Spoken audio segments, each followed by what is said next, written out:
Good evening, everyone, and welcome to our February edition of our Atom live streaming events. I'm glad for you to join us. I hope that you haven't been put off by the fortuitous but clashing timing of the NASA landing. Obviously, we asked Dr. Irshad to come talk to us this evening because the Mars rover will be landing this month, but we did not realize it would be landing at the same time as her talk. We have checked the schedule on the NASA website, and it does look like it's not going to land until about 9 p.m. So hopefully we'll be able to enjoy our talk, and then the grand finale will be that you can all watch that happening. So before we get on to the main event, just a few housekeeping things. Firstly, I just wanted to remind everyone about the Atom Festival this year. It will be going ahead, but it will be going ahead in July. It will be a pared back version of what you're used to for obvious reasons, but we don't really know at this stage what form it will take. As soon as the Atom Festival organisers know more and have more information, they'll be able to pass that on to us, and we can pass that on to you. But just a reminder, it is coming, but just a bit later in the year. Secondly, I'd like to welcome to the committee and let you all know that we've got a new committee member. Peter Williams very kindly got in touch with us after my email in January, offering some of his time to help out. So he'll be helping out with some of our promotional activities and some of the secretarial activities. So we co-opted him onto the committee. We're very glad to have him. And so you might see some stuff from him in the future. If anyone else would like to get involved with the committee, we're always open and we're always welcome. Sorry, I'm just seeing a comment coming through. Is the festival in June, Alphonse? My apologies. The festival is in June, not in July. It's still not in March, though. Yes, thank you, Frank. Apologies for that. Yes, so if anyone else would like to get involved in our committee and maybe make sure that I know the difference between June and July, please feel free to get in touch. Apparently, I need the help. But yes, we're very glad for Peter coming forward, and welcome to him. So I think we definitely have a few science snippets from the committee this evening. If anyone out there has any science snippets, please pop them in the comments section on the YouTube page, and I will bring them up. While I wait for you guys to type those out, I will bring Alphonse in. Yeah. Hi. Hi. Yeah. Thanks, Danielle. Yes, it is in June and not in July. So I've two little science snippets, or not quite sure, science or history. I guess you have all seen Stonehenge. Just around the corner, or maybe not quite around the corner, but close by anyhow. And it may not have always been that close, because they found a dead cow close to Stonehenge, and then somehow from that, and some remnants they found in Wales, there are now some theories that Stonehenge, the original Stonehenge, may actually have been in Wales. Can't really imagine it there, but yeah, that came around like a few days ago. Found interesting. Interesting to know how they moved it. Cows, Just horses. Cows. Yeah. Yeah, and then I have one more, if I find my window, kind of more or less the same time. And let me see whether I can actually do this, because what you actually see there, or maybe that's actually older, is a mammoth tooth, which they have found in Siberia. They've just dug it out. And in that tooth, and I'll just stop here, they have actually found the oldest DNA that was ever recovered. So now that opens the path to cloning, maybe not quite, mammoths. One step closer to Jurassic Park, that's what I say. Yeah. So it would be nice to see these woolly giants around. But okay, that wasn't the story. The story was it's the oldest DNA ever found. Thank you very much. Nikki Duxbury has said that you stole their science snippet about the Stonehenge story. I think they were going to. Oh, I'm sorry. And Neil Cuthbert thinks that we're milking it.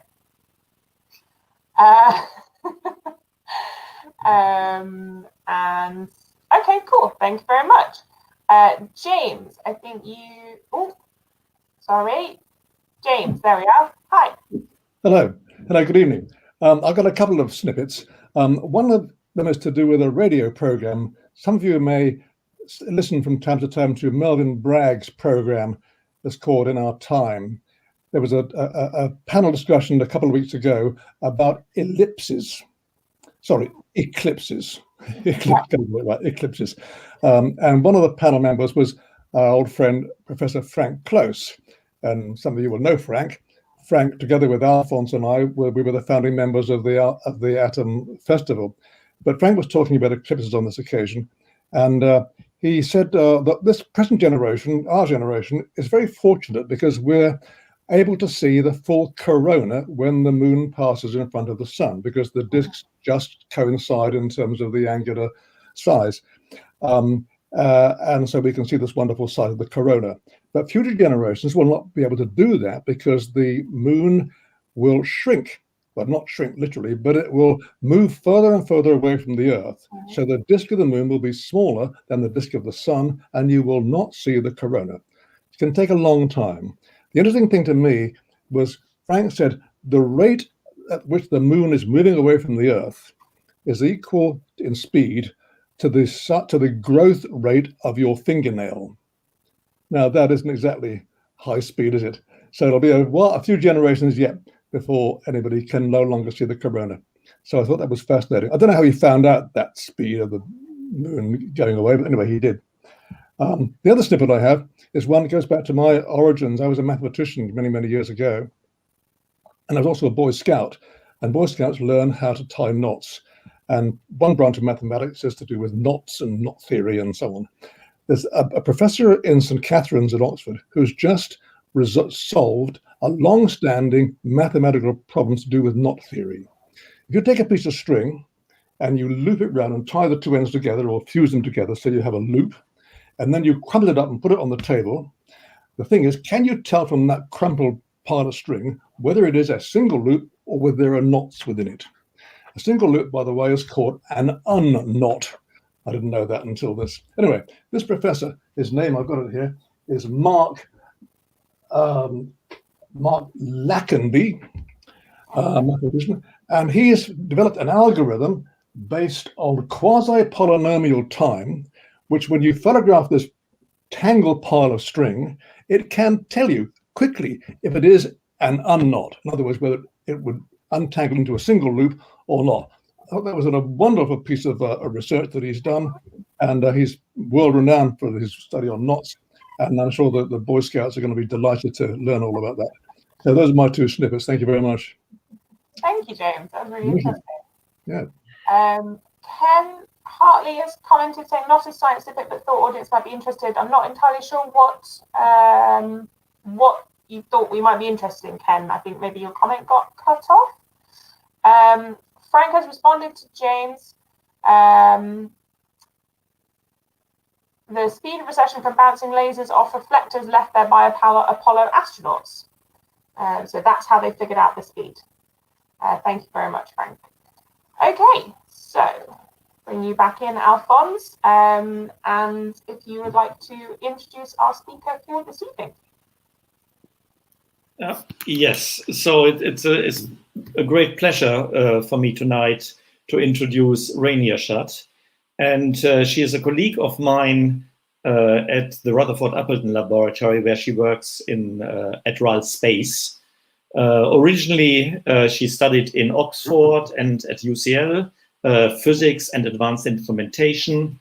Then it did a DPhil, again in Oxford in atmospheric physics, about measuring the optical properties of aerosols in the atmosphere, did a PhD, and then until a few years ago was a postdoc in Oxford, again as a planetary physicist.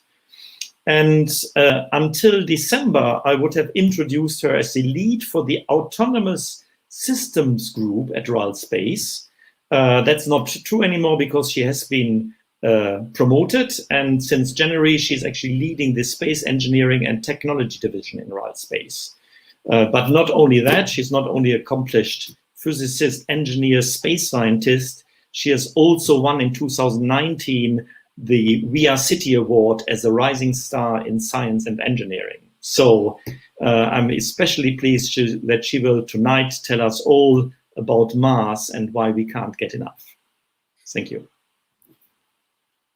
Thank you very much, Alphonse. Good evening, and thank you so much for inviting me. It's an absolute honor. My name's Rain Irshad. I work for RAL Space at the Science and Technology Facilities Council. So we're effectively the UK's national space science laboratory. And as Alphonse mentioned, I'm currently the joint space engineering and technology division head. I look at everything to do with strategy and external facing aspects of the role. And that's because I want to spend the rest of my time leading my own research and working with the Strategy, Planning and Communications Directorate at STFC.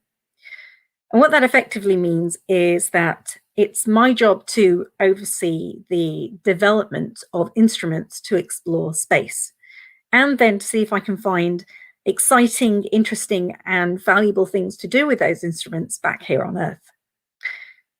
Now, I started out my career in Earth observation, actually, working on experiments to help work out the composition of the atmosphere. And then after my doctorate, I started moving outwards in the atmosphere and started looking at the solar system and outer space. And I've worked on a variety of missions over the past 20 years, but I've spent the majority of my time looking at Mars. So why don't we begin by introducing ourselves to Mars? Mars, as you'll know, is the fourth planet from the Sun. To provide a brief overview so that you can get a feel of what we're dealing with when we're planning missions, Mars is a rocky planet that's about half the diameter of the Earth and about 1.5 times the distance from the Sun that the Earth is. So that means it's a lot colder than we are. And the average temperature on Earth, we take to be around 14 degrees C, whereas on Mars, it's closer to minus 63 degrees. A Martian year is nearly twice the length of an Earth year, and its day, or sol, as we call it, is just slightly longer than ours at 24 hours and about 37 minutes. So that actually makes things quite convenient when we're planning out mission operations. The planet has a similar tilt to the Earth, which means that it also has seasons, just like us. The gravity on Mars is about 1/3 that of the Earth. And that can make it quite difficult to calibrate instruments sometimes, particularly those that are influenced by gravity. So calibration, most of you will know, but for anyone that's not had the pleasure of encountering it, is the process by which we put a scale on a measuring instrument. What else about Mars? So Mars hosts the largest volcano in the solar system, and its distinctive red color is due to the prevalence of iron oxide across the surface. The Earth's atmosphere is primarily nitrogen and oxygen, whilst the Martian atmosphere consists mainly of carbon dioxide with a little bit of a water vapor.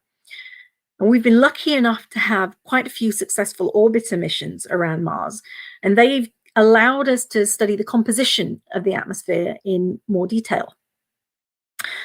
We know that Mars has 2 moons, Phobos and Deimos, named after the horses that pulled the chariot of Ares, the Roman god of war, after whom Mars is named.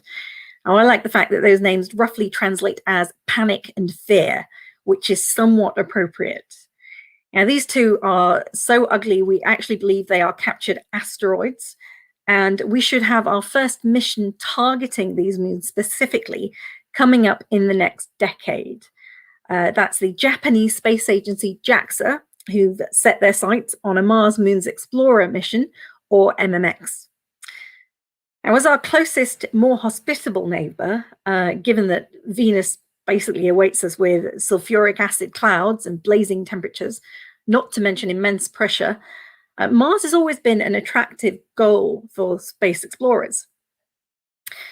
Now, this is a summary of all the missions that have made their way to the red planet. And it does include the 3 that are arriving this month. It's mainly to give you an indication of how extensive the history of Mars exploration has been. So these are 49 missions led by 9 different space agencies, including the UK's somewhat tragic Beagle 2 attempt. Not on here are the planned missions coming up. So that includes European ExoMars, which we're keeping our fingers crossed for, the Japanese Mars Terahertz microsatellite and MMX, or the Indian Mangalyaan 2 missions. And they should be launching over the next 4 years. Now, all these missions are a mixture of orbiter, probe, lander, and rover missions. And to date, NASA have been the most successful. In the UK, arguably, have been the least successful with a 100% failure rate. But of course, that's all a story of statistics, and it's never quite as simple as that. So NASA have been attempting to uncover the secrets of Mars since their Mariner program back in 1964. And it's only now at the point of sending a rover to collect rock samples to bring back to Earth.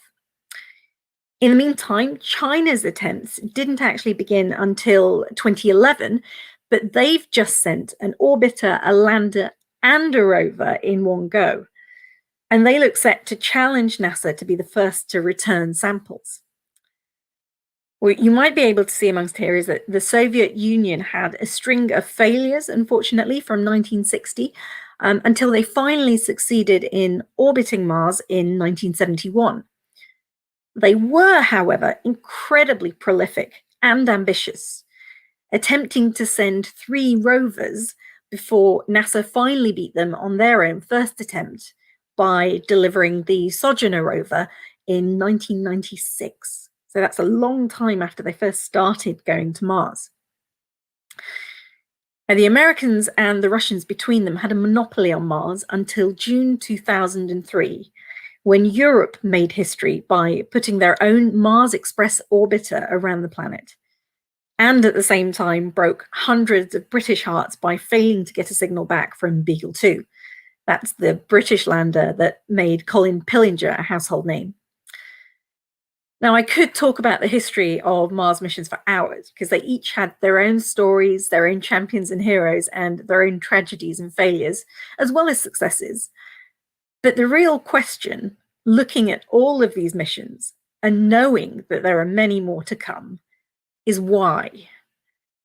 Now, it's all very well going once or twice to show that you can and collecting a few answers, driving a rover around for fun, but why do we keep going back? Surely we must have found out whatever there is to know by now, after 49 mission attempts, about what a lot of people see as a dead lump of red rock. Well, obviously not. But given the extortionate cost of space exploration, it's not unreasonable that we should have to explain ourselves sometimes. So let's take a look back in time at what Mars used to be. Once upon a time, about 4 billion years ago, Mars had its own magnetic field.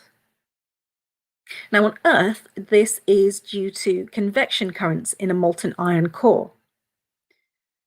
We believe that Mars once had a thick atmosphere with warmer temperatures and higher pressures. And that allowed it to have liquid water in the form of these rivers and lakes across its surface. All conditions that are favorable for the existence of life. But at some point, it lost its magnetic field, which meant its atmosphere was no longer protected from the solar wind and charged particles. That atmosphere slowly eroded away, lowering temperatures and pressures. The water disappeared, the surface was bombarded with radiation. And we believe this is one reason that we've not found life on the surface of Mars. But that doesn't mean it didn't exist, and nor does it preclude the possibility of it having retreated below the surface.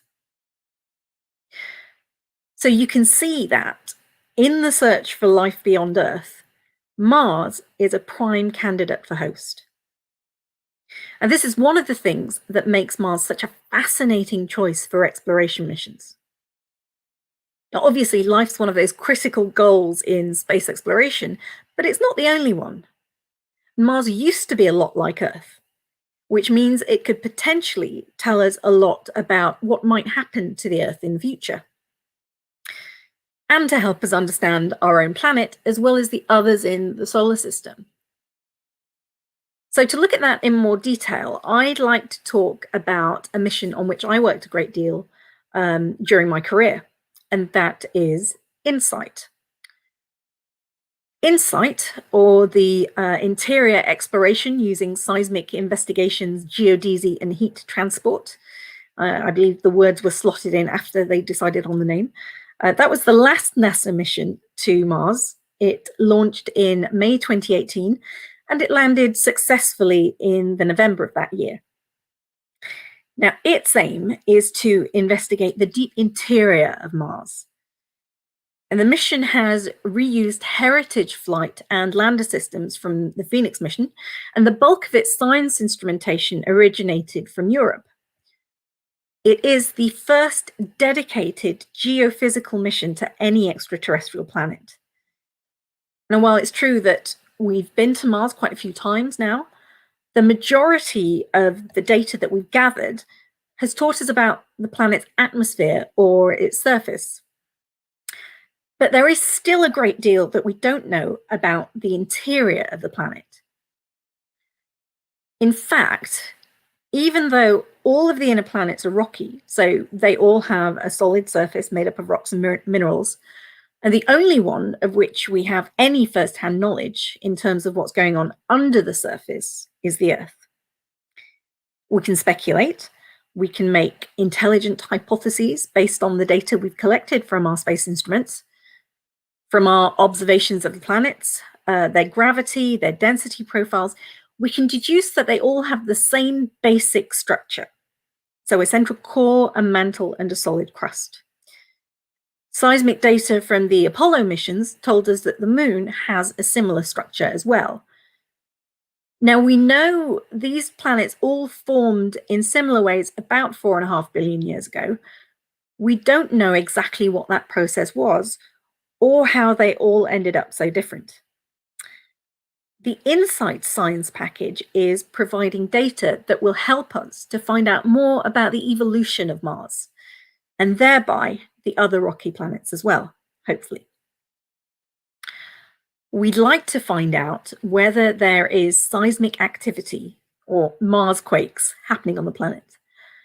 We'd like to find the rate of heat flow from the interior and work out whether there's a liquid or a solid core, how big that core is, how thick the mantle is, the depth of the crust, what the structure looks like. in-Situ will provide answers to some of these questions for the first time. And it will do this by measuring the vital signs of Mars. That is what we call its pulse by means of seismometer instruments, its temperature using a heat flow probe, that's called HP cubed, and its reflexes, and this is where I think the metaphor breaks down a little bit, but we're going to be measuring the planet's rotation to better understand its inner structure.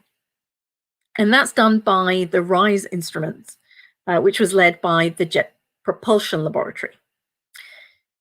HP cubed was provided by the German DLR, and there are two seismometer instruments known collectively as SEIS. There's a domed broadband seismometer that was provided by CNES, the French space agency, and that's called the VBB, the Very Broadband Spectrometer. And then there's a miniature short period seismometer that was provided by the UK, known as SEIS-SP. The SP was designed by Imperial College.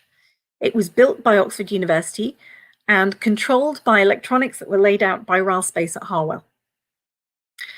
I was the product assurance manager, which means it was my job to make sure the instrument was produced to the right standard.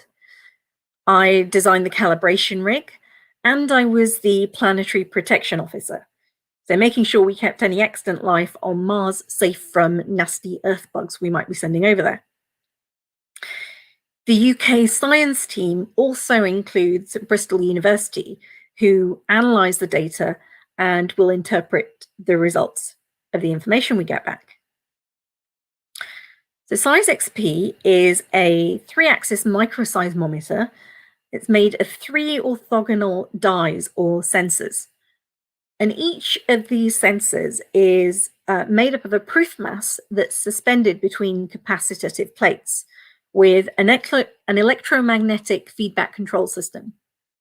I'm not sure if you can read the writing there, but essentially every time there's a vibration, the proof mass wobbles. We then apply a voltage to the system to try to keep that mass still, and the size of the voltage it takes to hold the mass still is a measure of the strength of the vibration that we're feeling. When we're measuring vibrations on Mars, we use the seismometers to tell us how strong those vibrations are and where they've come from. And additionally, they can tell us information about the structure of the planet. So just as turning on a light bulb in a dark room means the light waves travel through the room, bouncing off objects and reaching your eyes, and they allow you to see what's in the room, so the seismic waves from impacts or quakes travel through the planet to our sensors and allow us to see inside the planet, what its structure is, what it's made of, what's happening inside of it. So just what is it that we're looking for on Mars? Well, there are a few things that can cause vibrations that would be big enough for us to measure, and the most obvious one is faulting. And on Earth, that's due to the relative movement of tectonic or continental plates. That leads to what we traditionally call an earthquake.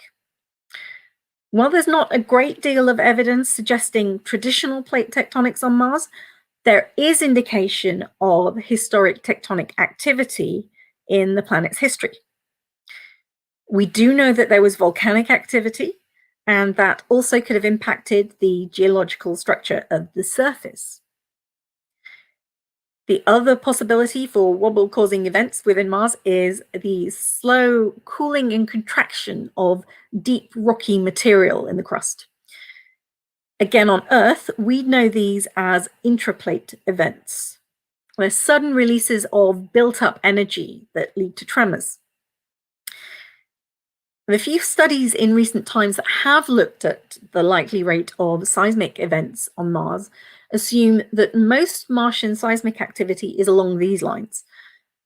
It was the predictions from these papers that looked at these that informed the sensitivity and response range of the SEIS instruments that we sent on InSight. Of course, there are things above the surface that can cause vibrations of a planet, and those include the tidal effects of Phobos, atmospheric excitation, where variations in the angular momentum of the atmosphere can be felt through the planet itself, and meteoritic impact. So the InSight instruments landed safely on Mars in November 2018, and they were slowly deployed around the Phoenix lander while we all watched the photographs turning up in our inboxes. And every time we waited with bated breath, lest any of them fail to respond after a 6-month journey through freezing, vacuous, radioactive space, until they all worked. Well, mine did. And we were left just waiting.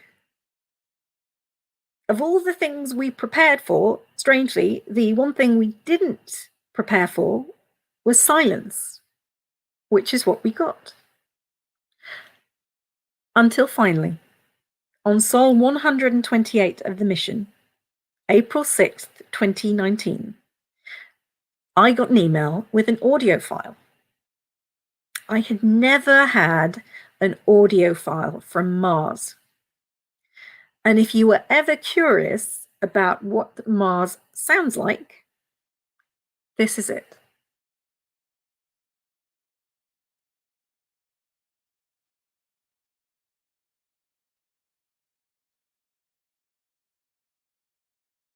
Oh, let's see if I can get that to...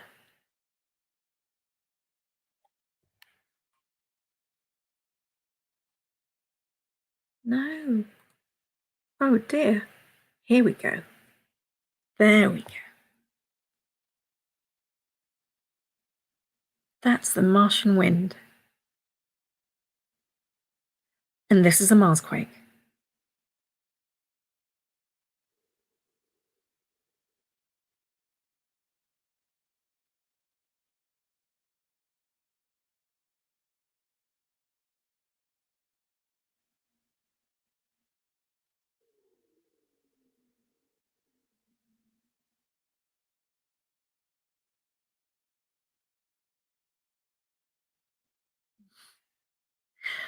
Now, those bangs at the end there are actually the robotic arm on the lander.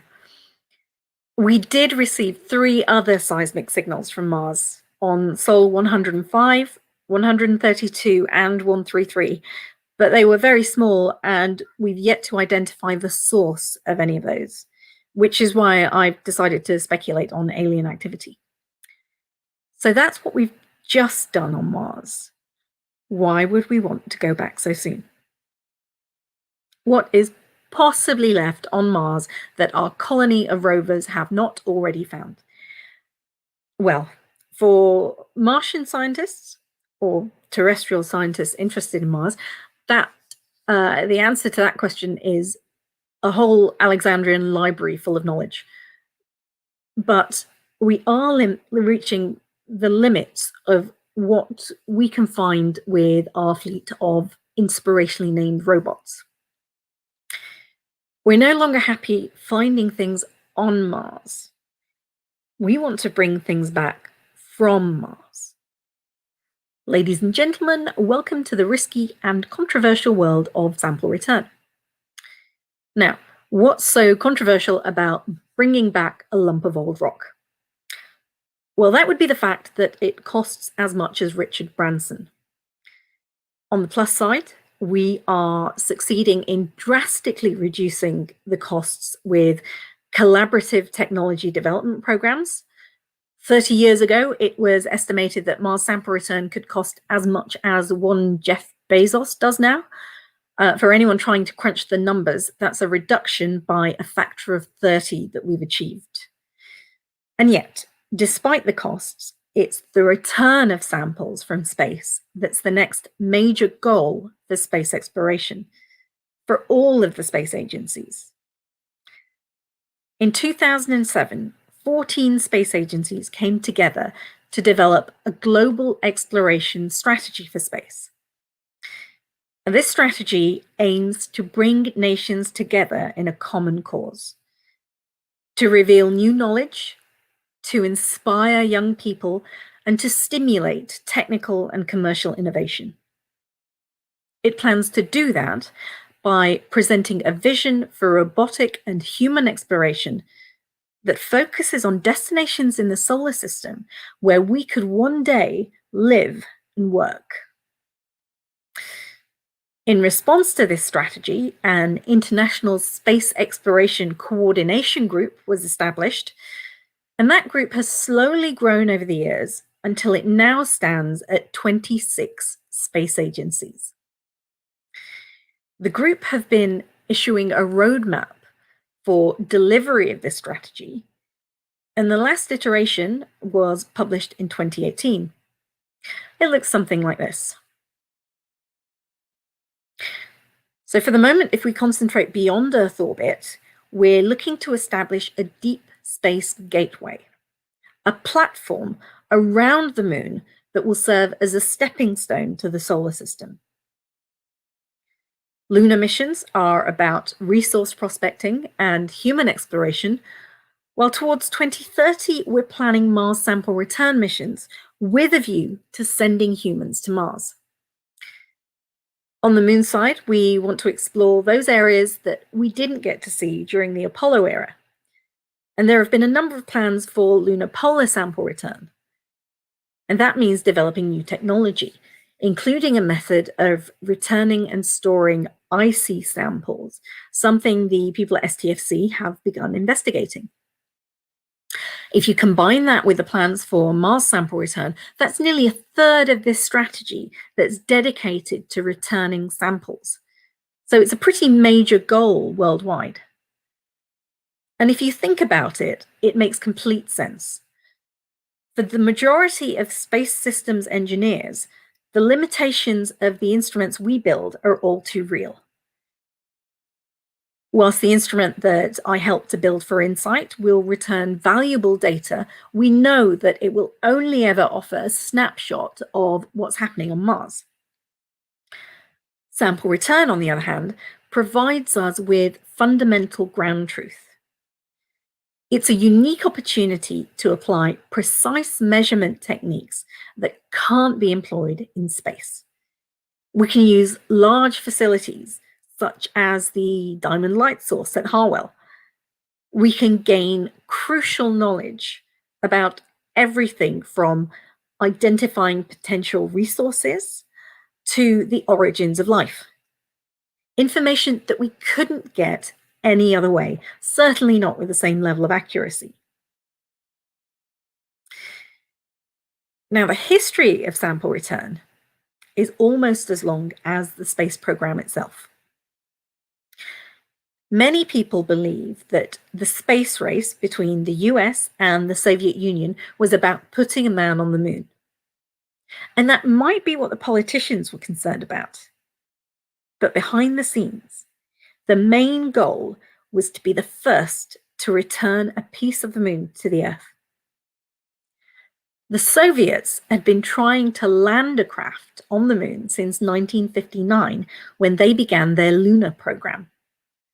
But at no point were humans ever intended to be a part of that program. In July 1969, while the Apollo 11 astronauts were completing their moonwalk, the unmanned Luna 15 craft began its descent to the surface of the moon. It would be the second Russian attempt at sample return, and, just like the first, it failed. Before the American astronauts had even left, it crashed into the surface. Meanwhile, the Apollo program not only won over the public imagination with the incredible feat of putting men on the moon, it also became the first successful sample return. It remains the most successful such mission, returning over 382 kilograms of lunar material, astronauts being far more dexterous and capable than any space robot at the time. And we've learned a great deal from these samples, and we still do. There's currently around 200 grams, I believe, of Apollo material sitting in a vault in Oxford. If anyone's curious, it smells like gunpowder. Now, one critical thing that we couldn't have known from in-situ analysis was that those samples are much older than any rocks found on Earth. Radioisotope analysis shows them to be 4.6 billion years old. Meanwhile, the oldest rocks on Earth are 4.3, and we believe the Earth is only 4.5 billion years old itself. So that tells us something about the formation of the moon. Another key thing we learned is the importance of curating samples for future analysis. Decades after these first samples were returned to Earth, newly developed technology allowed us to detect water in them. So it turns out the moon wasn't as dry as we'd previously assumed. Since then, we've undertaken and planned a number of sample return missions. We've had a few failures, which is to be expected, but we've had a few wins as well. We've successfully returned particulate material from the solar wind, from a comet, and from asteroids. And at the end of last year, China became the first country since the US and Soviet Union of the Apollo era to return lunar samples to the Earth. Over the next decade, we're expecting samples from the OSIRIS-REx mission. Chang'e 6 is planning to bring back lunar polar samples to China. The Japanese Mars Moons Explorer mission is looking to Phobos. China's Tianwen-1 is a precursor to its own Martian sample return mission. And of course, that's landing right as I speak, Perseverance, the first stage of NASA's Mars sample return program. On the next planet over, NASA's Perseverance rover is making, currently, I think, its perilous, determined way to the hard red ground of Mars. It's carrying some interesting experiments, including one of my favorites, the aptly named MOXIE. That is the Mars Oxygen in-Situ Resource Utilization Experiment. Oh yes, if you haven't worked it out yet, this baby is going to be pulling out oxygen from the atmospheric carbon dioxide on Mars. If that isn't exciting enough, they've actually got the very first extraterrestrial helicopter. They're calling her Ingenuity, and she is the cutest little thing with a feedback loop. Ingenuity is a technology demonstrator with a high degree of autonomy, and she will be the first object ever to attempt a controlled takeoff on another planet. I wish there was more British involvement in Mars 2020. But we are saving up our contributions for the next mission in approximately 10 years' time. So Perseverance is going to be spending a great deal of her time collecting samples of rock core and Martian soil before caching them secretly across the surface of the planet. Then in about 2030, I think, we're going to be sending a sample fetch rover whose sole purpose is to roam the surface of Mars, hunting out these samples in a giant interplanetary game of hide and seek. It'll collect them up, take them to a Mars ascent vehicle, and that will carry the samples to a return capsule on an orbiter.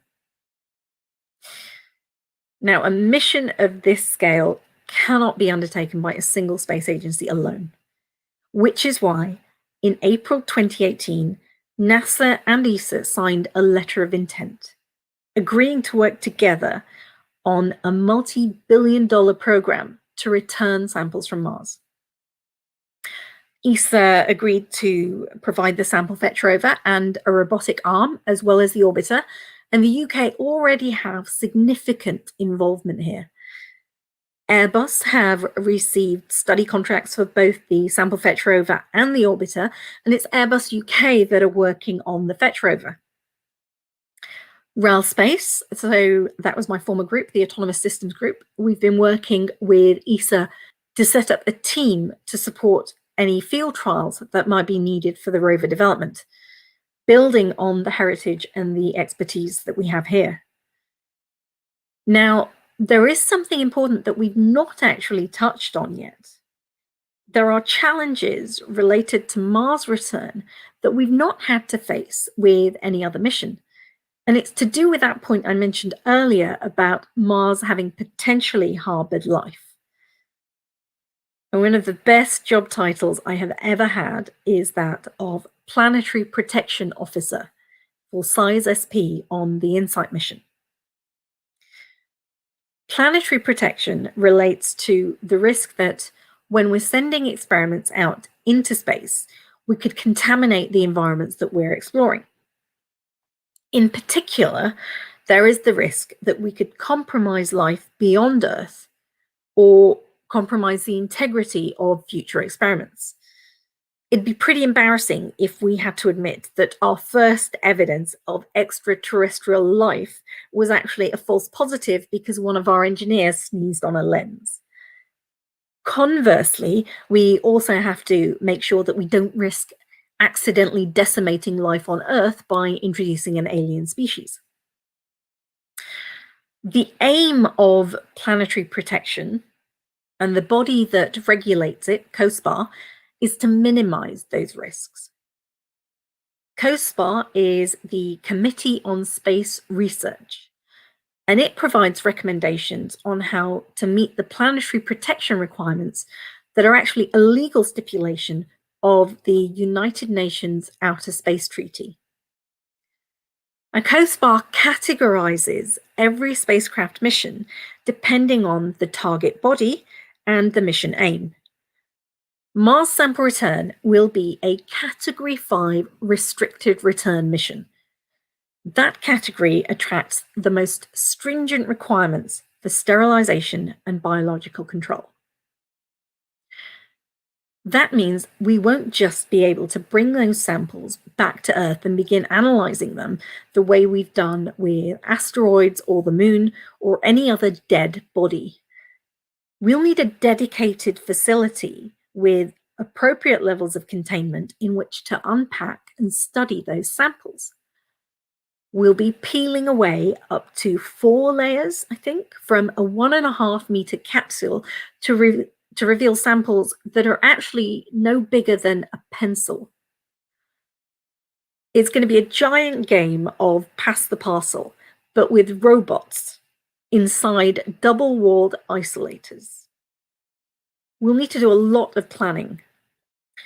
While we have a lot of experience dealing with hazardous biological material on Earth, Ebola and the like, we've never brought them back to Earth in a giant projectile plummeting towards the surface. And the US has identified a site, a return site in Utah, away from humans as much as possible. And both NASA and ESA, the European Space Agency, have already completed detailed studies on the structure of the return facility there. Once these samples are unpacked and NASA's determined whether or not they're safe and there's any living material in them, the rest of the science community will hone in to begin their work. And that's where we hit a bit of a conundrum. How do you share out those samples? It makes sense that Europe should have access, but how do we transport them? How do we store them? What regulations will they be subject to when they cross borders? This will be some of the most valuable material on the surface of the planet. It could answer questions about the solar system and the origins of life that we've been asking for centuries. The first thing we need is a safe place to house them. And that's something that I've been looking at along with these space agencies and many others. And it isn't just true of Mars. All of those missions I mentioned earlier, OSIRIS-REx, Mars Moons Explorer, the Chang'e program, they're going to be bringing back bits from space every few years. And we need somewhere to put them. We need somewhere to curate them, to prepare them for analysis, to safely show the public up close the things that they've been staring at through telescopes. Of course, this won't be a return facility. That's in Utah. This will be a curation facility for extraterrestrial samples. It'll carry none of the risk of biohazard material or of a biohazard facility, because there won't be any living organisms. That's for NASA to deal with. But there will still be the opportunity for some incredibly exciting science. On the life sciences side, we're going to be looking for fossilized evidence of life or traces of organics that are indicative of life. We could date the samples and learn about the age and formation of the solar system, find their structure, see whether there are any resources to exploit. In the UK, we've already contributed to sample return missions on the study and the engineering side. But I've heard colleagues express frustration that their work in those areas cannot guarantee they're having samples for a science return. A dedicated European curation facility would potentially allow us easier access to valuable samples and help our science community to compete on a global level. Finally, having a curation facility of this kind gives us an unprecedented opportunity for outreach and public engagement in the space sector. And we can try and excite children with images of dusty Martian landscapes and tours of clean rooms housing satellites, and goodness knows I've given plenty of those. But there's nothing more inspiring than holding a piece of another world in the palm of your hand. That's what we want to provide. So why have I been looking at this? Well, I would like to take this opportunity to sing the praises of the UK's science facilities in particular, especially the ones that are just around the corner from my office at Harwell. We've got the Diamond Light Source. It might not be CERN, but it's a pretty big particle accelerator, if I say so myself. I know I've mentioned RAL Space, and we have any number of experts in space science there. ISIS, no relation, have a neutron and a muon source for materials analysis. The Central Laser Facility has been hosting experiments for 40 years. We have the research complex at Harwell and the Medical Research Council on campus as well. We have an advanced manufacturing laboratory. So all of the analysis techniques you'd ever want to use. At the Science and Technology Facilities Council, we have decades of heritage in establishing successful facilities and supporting the science community. Moreover, the UK has a world-leading cosmochemistry community, including the OU, Manchester, Leicester, and Oxford. There's the Natural History Museum in London that has a wealth of experience in curating and analysing valuable samples. Every country in Europe wants to host this facility, but I believe it should be here, in the UK, at Harwell. I've been working with the UK Space Agency and with members of the science community to try and make this happen. While the European Space Agency has to remain neutral for all of its member states, I've supported them in finding a location on the Harwell site for their sample analog collection. Now, that's a facility that hosts samples that look or behave like extraterrestrial samples, whether that be rock, soil, or dust. We use those to develop and test technology for missions to the Moon and Mars. We can use them to develop technology to look at potentially 3D printing using moon dust. There's some quite exciting research happening just around the corner. Organizations across the world, including NASA, have applied for samples from ESA's analog collection. And that suggests that a planetary and extraterrestrial sample curation facility could well become a hub internationally for the space science community. We in the UK have the capability, we have the heritage, we have the expertise to host this facility for the world. We have around 10 years, maybe, before the first samples come back from Mars.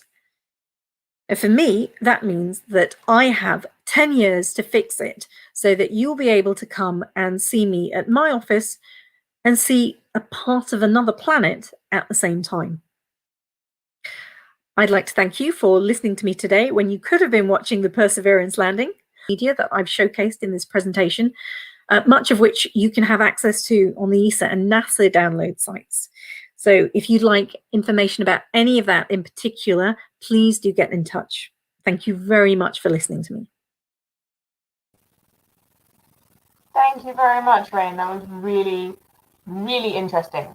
And I do have the NASA stream just on hand, and the rover's nowhere near landed, so it's fine. So that was really great. I really appreciated it. I know I have some questions. I'm sure plenty in our audience will as well. If anybody on the committee who's in the green room has got any, then give me a wave and I'll bring you in. So my question as a life scientist myself, my first thought obviously went to the sort of biohazard potential issues with sample return that you touched on. And I found it quite interesting. You mentioned about how much planning goes into getting the sample back and protecting it and making sure that we don't damage it and it doesn't damage us. I wonder, is there how have you established a burden of proof in the community? You know, what kind of, is it just enough to say, well, we've done all the things that we think and then we analysed it and we think it's okay? What's the kind of, how has the community established a burden of proof, if that's?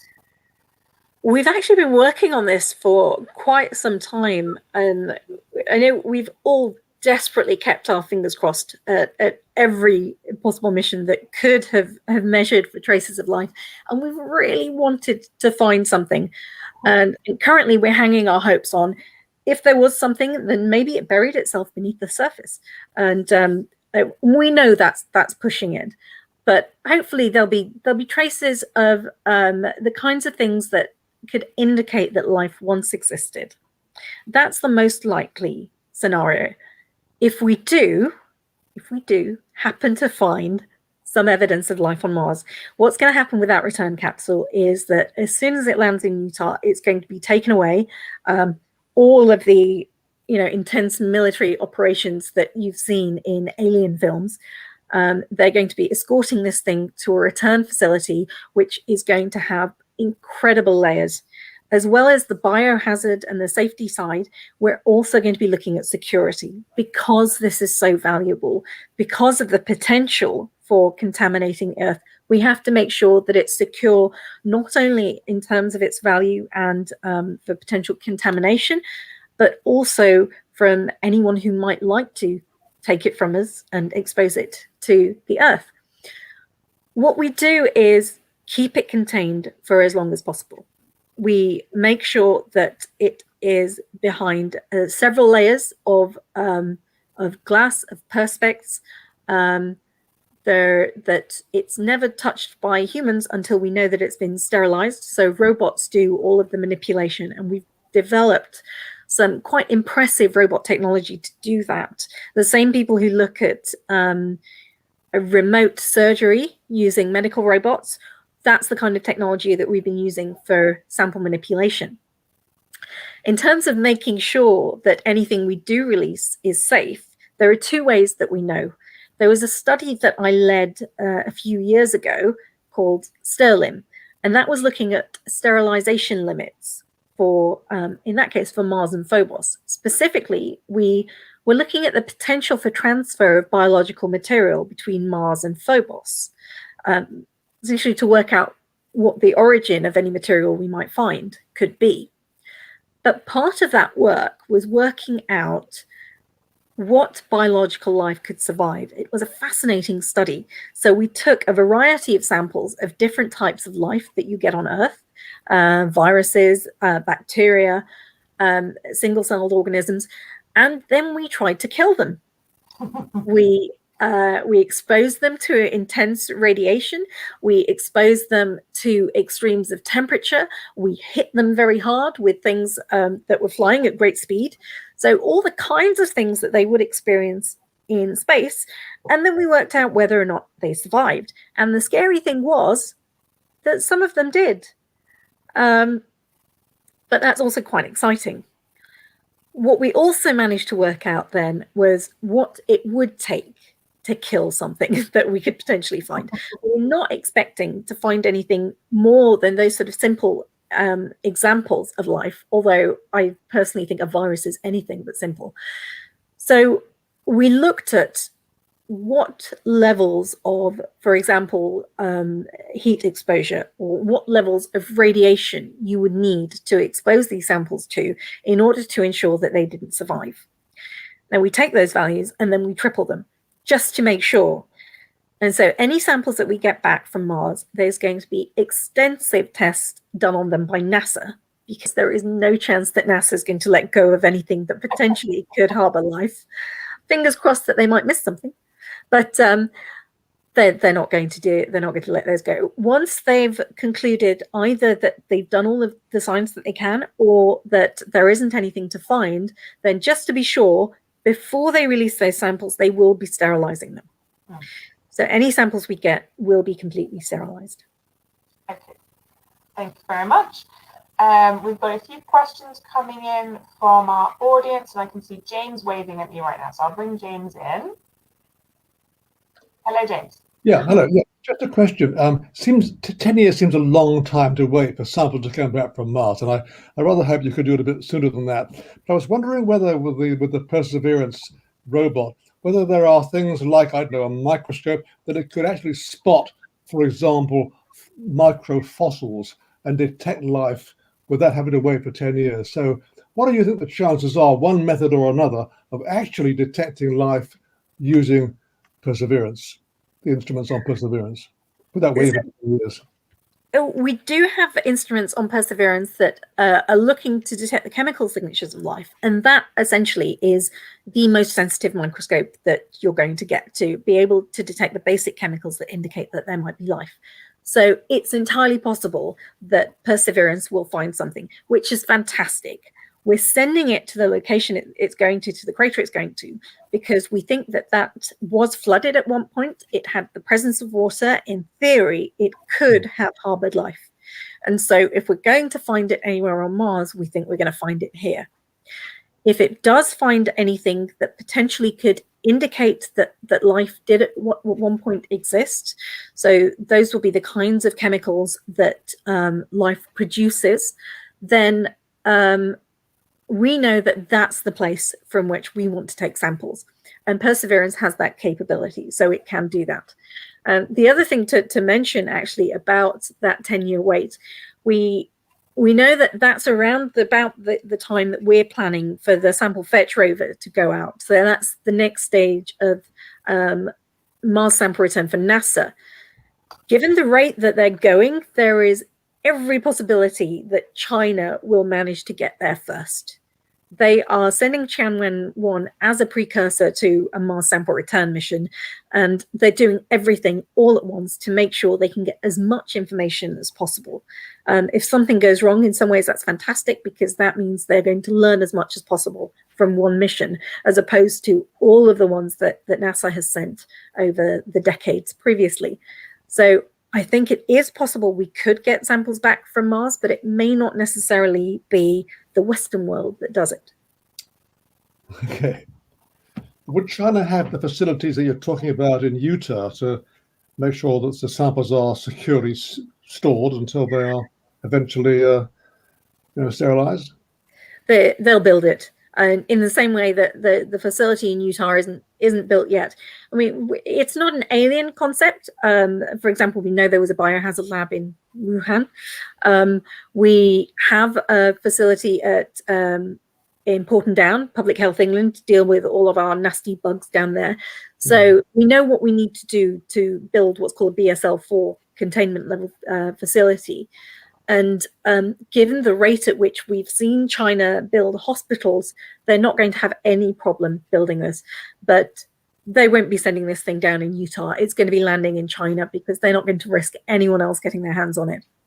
Okay, thank you. Thank you, James. Okay, we've got a few, so I'll bring in Nikki's question here. So she says, the UAE orbiter is studying the Mars atmosphere in detail and will hope to give clarity about how gas leaves the atmosphere, keeping it cold and dry. Do you have a best guess about why that happens? I have a suspicion that I think it would be unfair for me to say, because I'm not a Martian atmospheric scientist, and I know plenty of people who are and know a lot more. The suspicion I have is actually as a result of the work we did on in-Situ, and that is related to the fact that Mars lost its magnetic field. It lost the protection it had from charged particles from the solar wind, and so in the same way that it those particles eroded its atmosphere, it lost that. That might be a contributing mechanism. But I do have to say that I'm primarily an engineer. So it's not really fair for me to say that is the best guess. That's just mine personally. Okay. Thank you very much. And then we've got a question from Michael Harvey. I think you've already alluded to the first part of the question anyway, but he said, great talk. Could there be similar microbes on Mars as Earth? I think you've already touched on that. But if so, would this indicate that life may be from comets? I think that's possibly related to sort of panspermia, pseudo-panspermia theory. Absolutely. If we have life on Mars, then there's every chance that that's hinting that life didn't actually begin on any of the planets in the solar system. Although, again, there are theories that potentially life on Earth came from Mars. Comets are one potential suspicious character. Another one is asteroids, micrometeorites, the kind of things that could potentially knock into other material on their way to Mars or to Earth. So the most likely thing is that they picked up those bugs along the way and then left them behind, probably to then evolve. I mean, chances are that whatever life that they did pick up, they didn't pick up microbes in one go. They picked up strands of the building blocks of DNA, and then those, given the right conditions, slowly evolve into single-celled organisms. And Mars and the Earth both, at one point, had those conditions. Okay, thank you very much.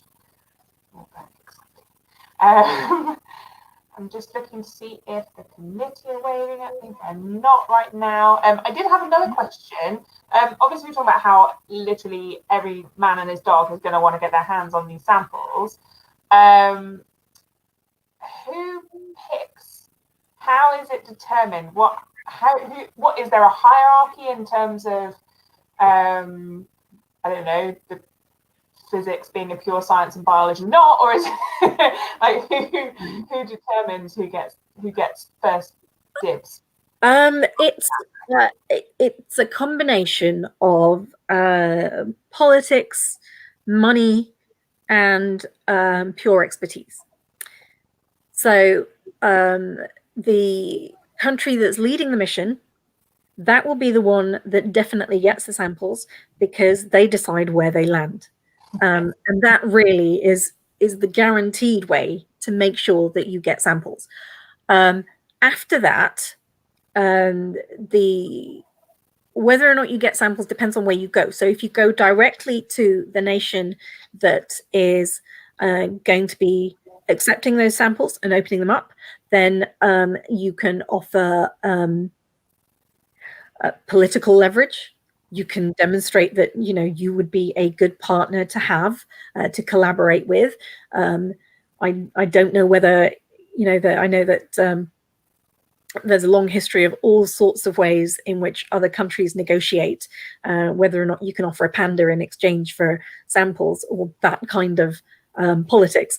But essentially what we're doing is trying to convince another country to give up one of the most valuable things they own.